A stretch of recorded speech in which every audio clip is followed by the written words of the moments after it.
You're listening to the PR Wind Down Podcast, the show for public relations professionals who are ready to see real change in the PR industry. We are your hosts, April White and Laura Schooler. Let's get ready to wind down.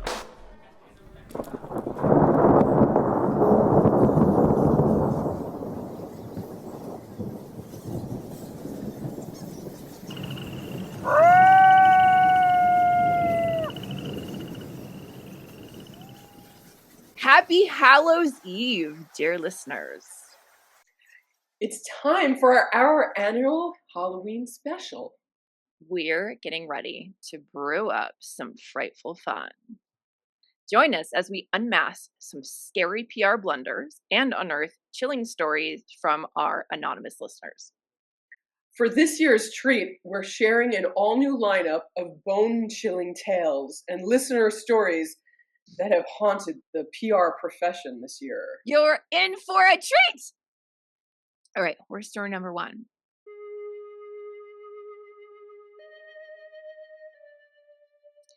April and Laura, I may or may not have just royally pissed off a client. I'm an AM at an agency and I oversee a lot of accounts. I have a really direct, open, and honest relationship with my teams.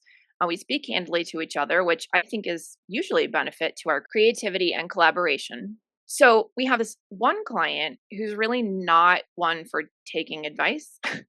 Often will advise against a strategy, too many press releases, etc. And he'll insist on doing things his way despite our guidance. Anyway, he was having us issue another nothing press release, which he often complains doesn't generate enough media hits. I wonder why. And just before the call, my team was DMing about how the strategy is not going to work again. And he's just going to be mad again. Several colorful emojis and GIFs were used. Well, we got on the call and I share my screen to show the agenda. And instead of selecting show only this tab, I shared my entire screen. So here's the agenda and the thread with all of these scathing messages in the background. I know, we shouldn't be venting our frustrations like that, but I thought it was internal. About 5 minutes into the call, I noticed what I'd done and quickly changed the settings. I have no idea if the client saw, but I got several frantic texts from my team. So I know at least my own team saw what happened. Appreciate any advice you can offer. Thank you. From a listener who clearly needs to take an IT training course. Oh, geez. Okay, I have literally done something similar on accident with screen share. And what did you do? So I use a monitor and my laptop. And when you screen share, you can choose which screen. And I thought I had appropriately selected the screen that we were supposed to be looking at for the media training. And I did not. And I chose the screen that had Slack open where the team was like typing back and forth. And I corrected it very, very quickly. And it was a very, very small screen. And he was on his phone. So don't think he saw anything. But I had a mini heart. It was like one of those undo screen share. So in this case, it sounds to me like it's more likely that the client may have seen. Yeah, it's 5 minutes for a meeting. Right. Probably on their computer properly. Yeah, right. Now, depends on what was open though. Right. Does the client even know what he or she is looking at? Is the client even looking at their screen? They might be doing something else. So really the question is, how forthcoming do you want or need to be? Obviously we can't ask this person questions. It would be nice to know if the client in the context of the call seemed different and had a different tone or was just acting normal. Because I do think sometimes clients pretend that they're following along and looking at their screen, but actually have something else open and are half doing something else. And if he didn't reflect back that something was weird in his tone of voice or mannerisms or discussion, probably didn't see it. It seems a little dishonest to me, but in this case, I wouldn't bring anything up unless something was brought up to me by the client. Let's see. I want to read again to see what scathing messages in the background. Well, it's also possible if he saw them that it communicated something he wasn't able to hear otherwise. Totally. The strategy that he keeps trying to make you, hammer, it doesn't work. Maybe this is now the way that you got to tell him, the only way he might have heard. But of course, the other thing is shut your Slack down, at least minimize it so it's not open when you get onto client calls. And the other thing that has happened to me before is, you know how if you have iMessages, even if it's not open on your computer, sometimes you have the previews enabled and they come up and do, I don't know if this has happened to you, but they do previews of text messages coming in. I don't have an iPhone, so. Oh, okay. Yeah. That is also bad because sometimes you get personal text messages. I actually this is my favorite. This is my favorite. So one time we were talking to a prospect and they had their screen open and they started getting these auto alerts and it was clearly from a girl sending naked selfies and like sexual messages, and it looked like it was also, to make matters even funnier, it wasn't an external iMessage thing popping up. It was from the internal Slack channel that they were using, which made it clear it was coming from somebody that worked for the It's coming from inside the office. It's from the calls coming from inside the house. It was amazing. And so we're sitting there like, does he know that we can see these things coming in? Wow. See, technology, man. Yeah, these are the dangers of screen share. Hey, at least this is not a Jeffrey Tubin moment. Could always be worse. Wait, what's that? He's the lawyer who was masturbating on a Zoom call with his camera on, with everybody watching without him realizing. Early days of COVID. That I just remember his name. There was also that judge, or it was a lawyer, I can't remember. He did an entire Zoom call, an entire legal Zoom call with the court present, and he couldn't figure out how to get himself to not be an avatar. Oh, a cat, right? It was a cat. Like the cat, yeah. Yes. Should we move on to another? Yes, let's move on. Story? Yes. Okay. I will read this. You're going to read the next one? Number 1? Yes.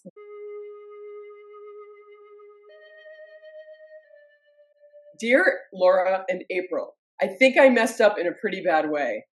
I work for a PR firm and we have this one client who does consumer tech products, kind of in the gaming space. I was assigned by my manager to help pitch a list of media targets, etc., to invite them to a launch event we are doing for the client's new game console, and it's a really big deal.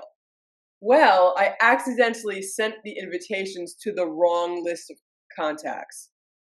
We had the approved list in one tab of a spreadsheet and a list of our event partners in another tab, and I accidentally pitched both tabs. So instead of just our key stakeholders and media outlets, I also included this list of local vendors and community members who were not meant to be invited. I realized the error just after sending them out, but obviously I can't get the emails back, and now I'm worried about how to manage the fallout and whether it will affect our relationships with the intended guests.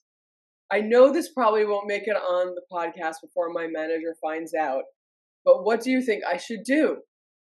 Should I send a follow-up email to clarify or just let it go? Any advice on how to handle the awkwardness would be greatly appreciated. M. Oh my. Well, I think we've all sent the pitches or whatever to the wrong people, or the wrong pitch to the right people. You invited the right contacts and the wrong contacts. Mm-hmm. So at least half of what you did is right. So let's call that a win. Yeah. And then the half that is wrong, I think, first of all, is it okay for some of those people to show up at this event? Does it matter? I mean, is it really wrong? That would be my first question. Right. Then my next question is, did anybody respond and say, oh, yes, I'm coming? Because if nobody responded, then I think you can just let it lie and hope that they don't follow up. They don't come. Yeah, and don't follow up. They don't come. Hope that they don't come. But, have a plan for if they do show up, that being figuring out, is it okay for them to come in and then just let them in? And then the third thing is you do start getting, people replying or RSVPing to show up, and for whatever reason you can't have them come, can you have a separate event at a later date for those people and say to them, "Oh my God, we're having two events and I invited you to the wrong one," and then actually quickly put some little thing together? Or can you even just say, "Oh my," if they say, "Oh yeah, I can't wait to come," be like, "Oh my God, I'm so sorry." Just be honest. I had your list open for something else and you weren't supposed to get this invitation, but we'll be back in touch with you soon for I other don't ops. Yeah, I agree with your thoughts on all of that. It sounds like this person's also really worried about the manager finding out, and that's the other piece of it that is harder to navigate because I agree with you. Okay, whatever, you invited the wrong people, they probably won't come. Don't follow up. They'll understand it was a mistake most likely. It's not like you sent, some embargoed press release with sensitive information. You just invited to Right. some game console, event or whatever it was. Yeah. I think you have to tell your manager. And like I just said, tell your manager and come to them with these scenarios. So not just jumping a problem or that you made a Right, here's mistake. my solution, here's what I'm Right. planning to do Here's some next. ideas I Yes, have to rectify. If A, then B, if C, then yes, D, if E, then I F. like that. So then you admit your mistake, but you come with solutions. Because if you don't admit your mistake, you just won't be a trusted, employee. Mhm. Doesn't sound to me like this is going to be a fireable offense either, so I don't think you're gonna get fired over it. No, I wouldn't think so, I mean, and I think if you proactively tell them what you did and come with those solutions, that the amount that it'll sort of be a ding against you will be Yeah, definitely reduced, right? I mean, there are some cultures where things like this would be unforgivable, but I think I at least to trust relations, if somebody told me that, I'd be like, "Oh, I mean, thanks for telling me." You know what I mean? I would I wouldn't be like, did you discuss the options and you'd say, "All right, now "Yeah, go take care of it." yeah." And then I would say, "Yeah, these are the thoughts I have on how to handle it." Oh, and then invite feedback. Like, is there anything else you think that I could do? Obviously, I'll Right, make sure this never happens again. Is there any other creative solution you have that I haven't thought of? and I read something earlier today on LinkedIn, something that happened. Oh, I know what it was. Somebody sent a woman that, I'm linked in with, a message, and it was clear that the person had asked ChatGPT to create the message because it had on top of the message the verbiage from ChatGPT that says something like, "Well, perhaps you could, offer them this response." And so so it was clear. And it was like a two-sentence response. And so it was like, oh my God. So anyway, all of this is making me think that everybody, and I know in PR, you're frantic, you're freaking out, you're on deadlines, you've got 8 clients, you got to take a breath and slow the hell down. And you got to make sure what you're doing and Yeah. double check, and you got to make sure your technology is in place so that your clients aren't seeing something they shouldn't. Better that you take 3 minutes to do that and catch a mistake you were about to make than do everything super quick and screw stuff up. Believe me, it's the story of my life because I just want Yeah. everything to get done, and I'm so good at like juggling 50 things, but that's when That's when bad everything goes things wrong. happen. So you got to take a deep breath, stand up and walk away from your desk, look out the window or go outside Mhm. if you can and come back, because believe me, it will save your life. Yeah, that's good advice. Yeah, All right. and I think the biggest mistakes are made when you're in that frantic place. So better Yeah. to even if you have to step away from your desk for 30 minutes, go outside, get some sun, recenter, like get yourself Yeah. back to a place where you feel like you don't have that brain fuzz and overwhelm Okay. and anxiety, then you're probably also be more efficient. All right. Yeah. Okay, great. All right, I'm gonna read horror story 5.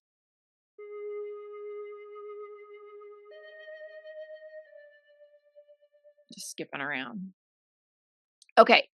Dear April and Laura, is it wrong if I cancel an important interview for a client? There's this podcast my client has really wanted to be on. It's not a major mainstream show. It's a niche show at a trade pub hosted by a very well-known journalist in the space.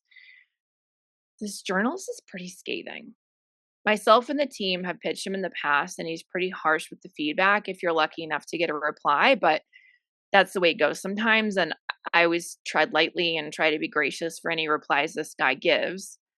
Well, I pitched this new client to go on this reporter's podcast, and he said yes. I was stoked. It was a tough nut to crack, and he has never, ever, ever given me a yes on a first pitch. I was thinking, okay, I finally figured this guy out. Wrong. Interview day comes. Reporter slash host reschedules an hour beforehand. Emergencies happen. Okay. Next agreed upon interview day comes and goes, and despite follow-ups, he never sends me the link to join the interview. Next morning, he comes back, says he got busy, reschedules again. This has happened in some form now about 4 more times. It's hard to clear my client's schedule for these things, and these cancellations are usually day of. I know it's a big get to have my client on the show, but the scheduling and rescheduling has been completely out of hand and has gone on for about 4 months. I feel so disrespected at this point, and I'm inclined to advise my client that we will let this one go. I have no idea how this reporter is churning out weekly episodes for his show if this is how bad the scheduling situation is, or if it's such a good get that people in our space deal with this BS until it finally works out. Should I just call it quits on this op? Thanks. No name. Yeah, I've had similar things happen. In fact, I'm in the middle of something that is starting to head into this territory. And it's so frustrating because you tell your clients and then it doesn't work out. And then, like, it's like your fault. I mean, right? Because you're the PR Mhm. person. And you're just so disappointed and you just feel like you failed. And I understand that. Mhm. But I think it was a podcast. This was years ago. And they kept rescheduling and backing out, like, not only day of, but like 15 minutes before. Yikes. And I finally sent a scathing email to the producer or whatever.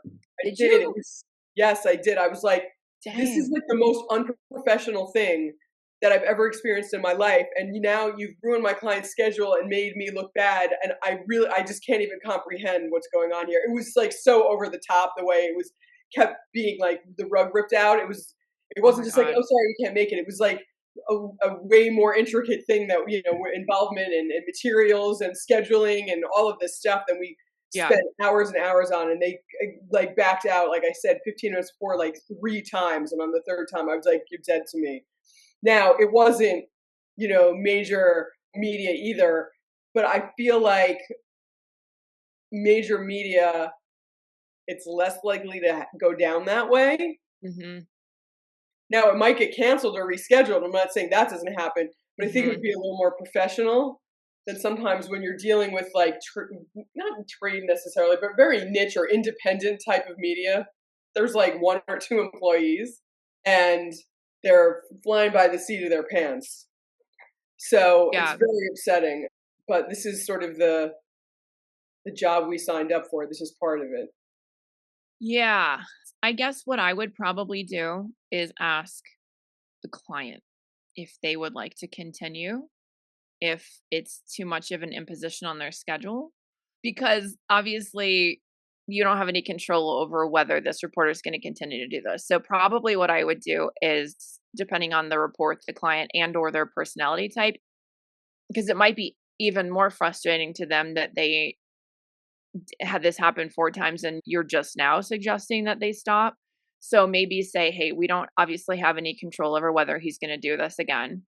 At this point, we don't have any reason to trust he won't. Like, how much of an imposition is this gonna be on your busy schedule if we continue to try to push this through? Would you rather just tell him no or just have us drop it and let them kinda make the call based on how annoying it is to them?" That's probably what I would do. All right. This is the career we signed up for. Do you want to read the next one or do you want me to do it? I will read it. It looks pretty short. Okay, let's do it.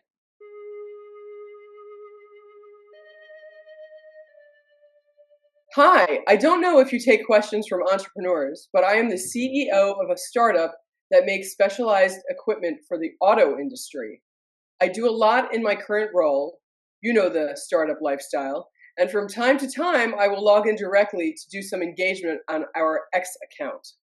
Well, last week I mistakenly retweeted a post that included incorrect information about our leading competitor, which sparked a bit of controversy in the replies.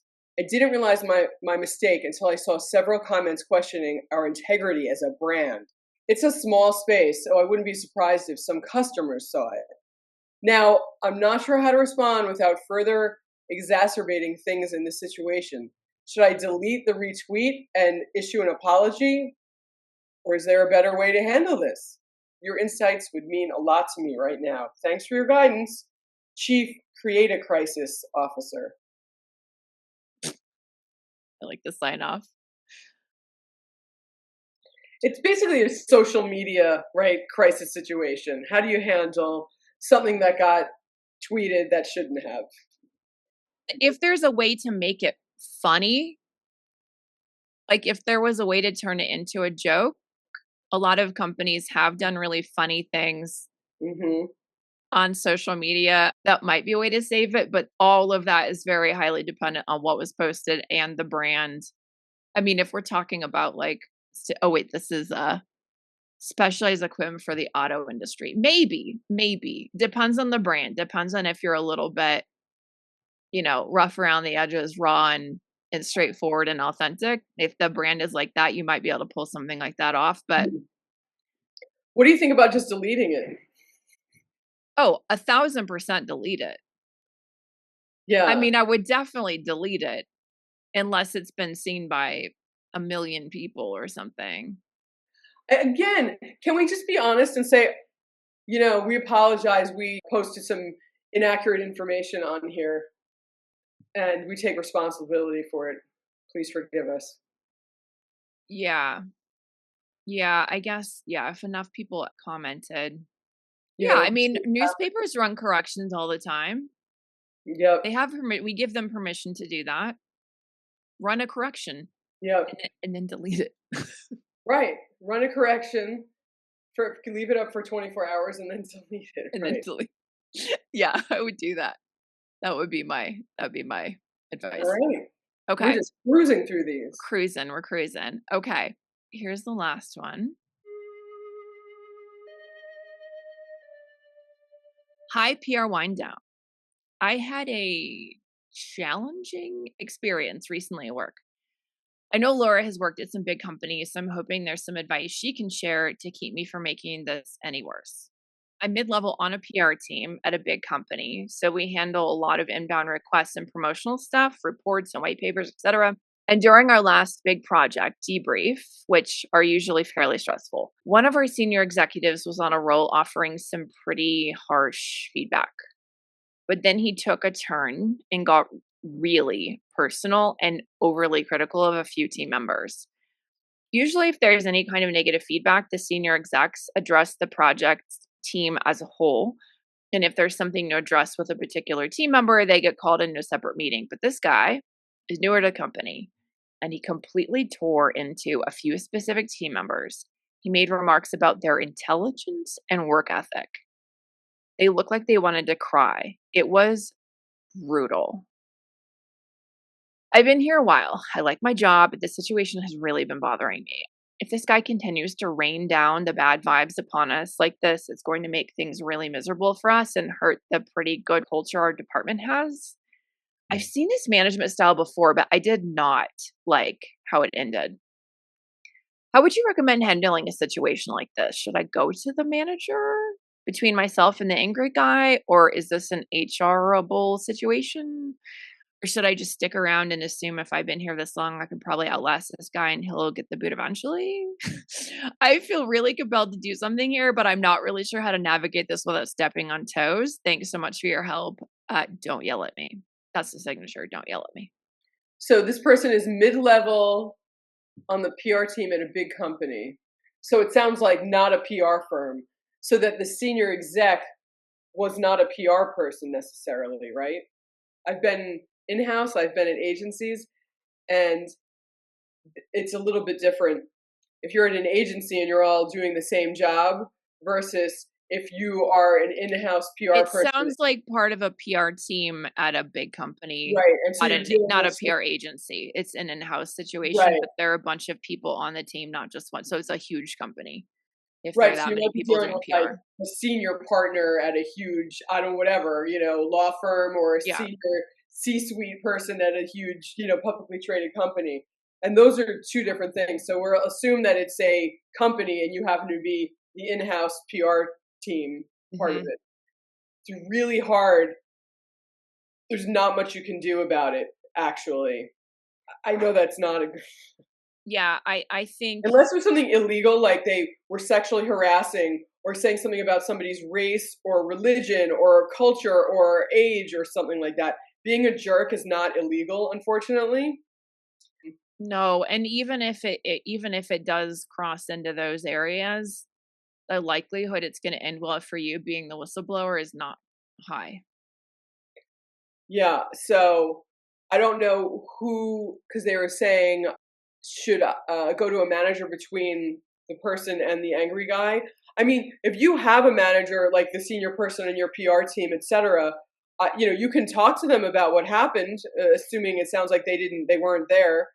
And I think that that manager, that person more senior to you on the PR team, can go and talk to the junior people who got yelled at and, try to make them feel better, try to explain to them what they maybe, should or shouldn't do when they're working with or for this particular senior guy, and just let them know that the PR team has those junior people's backs, and that there's going to be difficult senior leadership at this company, and we're going to have to run into it, and there's only so much you can do. Now maybe you can come up with some great opportunity for this guy, it's a guy, I'm looking, checking, making sure, Yeah.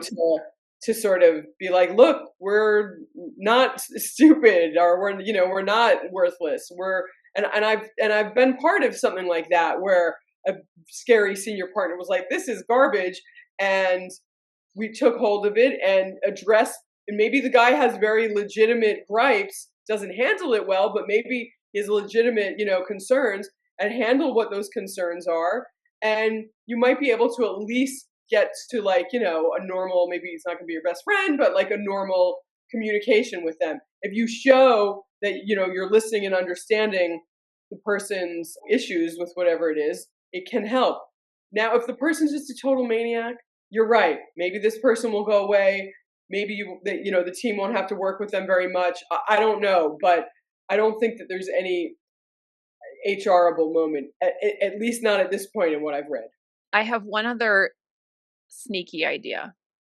If there is a way, if some of this is taking place on email or some of it is taking place on Zoom calls that have recordings going naturally from Fireflies or Otter or something else, and there is a way to seemingly accidentally include probably the manager. HR would probably be too obvious, but if there is some way to include it in a thread that's forwarded to the manager about something else innocently, to say, hey, we had a conversation about this. The full recap is here just in case you want to take a quick listen, and then don't call it out, but basically you're calling their attention to it without putting yourself on the chopping block or putting your neck on the line. And then it's an innocent thing that you just forwarded to that person so that they could be up to speed on what you were talking about. I would lay in wait and look for an opportunity to do something like that and see if you're gifted by the universe some beautiful moment in time where you can secretly serve them up on a platter without actually doing it yourself. That was brutal. Yeah, that's my only other idea. Okay, well, It's sneaky, but I think I think it could work if you Yeah, well, are now you can patient enough. right, you could be prepared for the next time, right? Mhm. Yeah, To capture it some way, somehow, in a way that looks innocent-ish. right. Yeah. Mhm. All right. I Okay, think we got through all of our horror stories today. amazing. Thank you for tuning in for the PR Wind Down podcast. As always, it's been a scream. It has. Thank you to our anonymous listeners for sharing their horror stories. Please remember to like, rate, and share our podcast with your guys and ghouls in your life. And we'd love to hear from you at the email address in our show notes if you're feeling inspired to share a horror story of your own. As always, we can't wait to wind down with you again next time.